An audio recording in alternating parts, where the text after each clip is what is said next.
Good evening Mallareddy students అందరికీ కూడా శుభ సాయంత్రం. Very good evening. వర్షాన్ని కోర్చి మీరందరూ కూడా ఇక్కడ ఎందుకోసం వచ్చారో ఎవరి కోసం వచ్చారో అందరికీ తెలిసిన విషయమే. ఆయన గురించి ఒకసారి ఓ వేసుకుంటారా? అది ఎనర్జీ అంటే అది ఎనర్జీ. ముందుగా ఈ సభాముఖంగా మెగాస్టార్ చిరంజీవి గారికి జన్మదిన శుభాకాంక్షలు తెలియజేయడానికి నేను సంతోషిస్తాను. ఈరోజే మార్నింగ్ రిలీజ్ అయింది మన కేవిన్ ప్రొడక్షన్ చే వస్తున్నటువంటి కాకా సినిమా యొక్క టైటిల్ గ్లిమ్స్.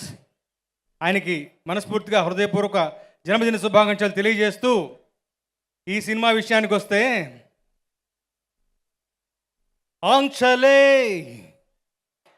ధ్వంసమే తీరని చెలిమిలో కాంక్షలే భస్మమే కౌగిలి కొలిమిలో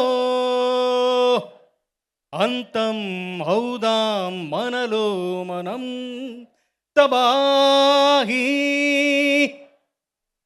తబాహీ వీడియో సాంగ్ రిలీజ్ అయినప్పటి నుంచి తబాహీ ఫీవర్లో నేషన్ మొత్తం ఉరుతులుగుతోంది. అక్షరాక్షరం యష్ గారు, గీతూ మోహన్ దాస్ గారు పక్కన కూర్చుని రాయించుకున్నారు. That was a beautiful experience. అన్ని భాషల యొక్క లిరిక్ రైటర్స్ని ఒకచోట చేర్చి విశాల్ మిశ్రా గారి స్టూడియోలో కొలాబరేట్ అవుతూ మా అందరితోనూ పని తీసుకున్నారు. అది వారికి సినిమా పట్ల ఉన్నటువంటి ప్యాషన్కి తార్కాణం. నిజంగా అలాంటి ఒక టీంలో పనిచేయడం, ఈ సినిమాలో 4 పాటలు నేను రాయడం చాలా సంతోషంగా భావిస్తాను, అదృష్టంగా పరిగణిస్తాను. తమ కోసం తాము సినిమా తీసేవాళ్ళు ఉంటారు, తమ ప్రాంతం కోసం, తమ ఇండస్ట్రీ కోసం సినిమా తీసేవాళ్ళు ఉంటారు. కానీ దేశం కోసం, మన దేశం యొక్క ప్రతిష్టని పెంచాలని, ఇనుమడింపజేయాలని, ఇంటర్నేషనల్ ఎరీనాలో నిలబెట్టాలని ఒక ఉద్దేశంతో, ఒక విజన్ తోటి సినిమా తీసేవాళ్ళు అరుదుగా ఉంటారు. అలాంటి వాళ్ళే మన యష్ గారు, కేవిఎన్ గారు, గీతూ మోహన్ దాస్ గారు.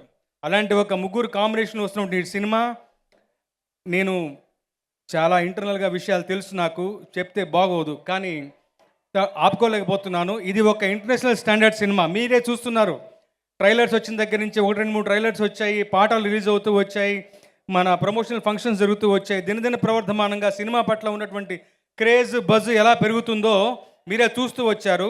రేపు 26వ తారీఖున సినిమా వస్తే ఈ సినిమా యొక్క విజయం ఊహకు అందనట్లుగా ఉంటుంది. దానికి తగినట్టుగానే తెలుగులో మనకు దిల్ రాజు గారు, ఆయన జడ్జిమెంట్ చాలా గొప్పదని చెప్తారు, ఆయన హస్తవాచి మంచిదని చెప్తారు. ఆయన కూడా ఈ టీంతో కలిసి పనిచేస్తున్నారు. ఈ సినిమా యొక్క ఘన విజయాన్ని బలంగా ఆకాంక్షిస్తూ ఈ సినిమాలో నాకు అవకాశం ఇచ్చినటువంటి కేవిఎన్ గారికి, యష్ గారికి, గీతూ మోహన్ దాస్ గారికి కృతజ్ఞతలు తెలుపుకుంటూ, మ్యూజిక్ గురించి విశాల్ మిశ్రా ఏమంటే బండిల్ ఆఫ్ టాలెంట్. ఆయన ఒక 3 పాటలు కంపోజ్ చేశారు. అలాగే తానిష్ బాగ్చి ఒక పాట కంపోజ్ చేశారు. రికార్డింగ్ మనందరికీ తెలుసు, కేజీఎఫ్లో రవి బస్రూర్ గారు.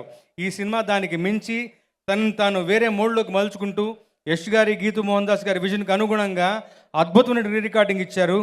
సో వారందరికీ కూడా మరొకసారి ధన్యవాదాలు తెలుపుకుంటూ, మీ అందరితో పాటు ఈ సినిమా రిలీజ్ కోసం నేను ఎదురు చూస్తాను. సార్, ఒక పాట ఏమైనా పాడి వినిపిస్తారా మన స్టూడెంట్స్ కోసం, ఇంత బంగారం లాంటి స్టూడెంట్స్ కోసం? పాడుకుందామా? చెప్తున్నాను, ఈ సినిమా ఒక deeper emotional roller coaster. Vishal Mishra is an amazing composer. ఎంత మాయావి ఈ కాలం అని ఒక పాట. ఈ సినిమాలో 4 పాటలు నేనే రాశాను, మీ అందరికీ తెలుసు. కానీ ఈ పాట నాకు చాలా అంటే చాలా చాలా చాలా ఇష్టం. ఫస్ట్ లైన్ రాయగానే యష్ గారు, ఇది తప్ప ఇంకోటి రాయొద్దు, ఈ లైన్ అలాగే ఉంచండి అని చెప్పారు. ఎంత మాయావి కాలం, కాలం హలాహలం, అంతమేలేనిది దూరం, దూరం నీలాంబరం. ఇందులో చరణం నాకు చాలా బాగా ఇష్టం. మిన్నందలేని సంద్రాల భాష, నా మౌన ఘోష, రెండు ఒకేలా, పెనుమంట రేగే పూదోట బాధ, కన్నీరు చల్లి ఆర్పేదెలా, అలసిపోతోంది స్వప్నం, వెలిసిపోతోంది వర్ణం, దీపమా శాపమా ఏది నా జ్ఞాపకం, నీడ కూడా రాదే సాయం, ప్రాణం పరాజయం.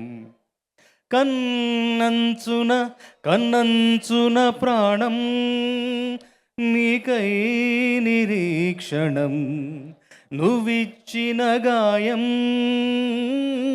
కాల్చే అనుక్షణం. Thank you. నాకు ఈ అవకాశం ఇచ్చినటువంటి కేవీఎన్ గారికి, యశ్ గారికి, గీతు గారికి మరొకసారి thank you so much. Thank you sir. Thank you so much.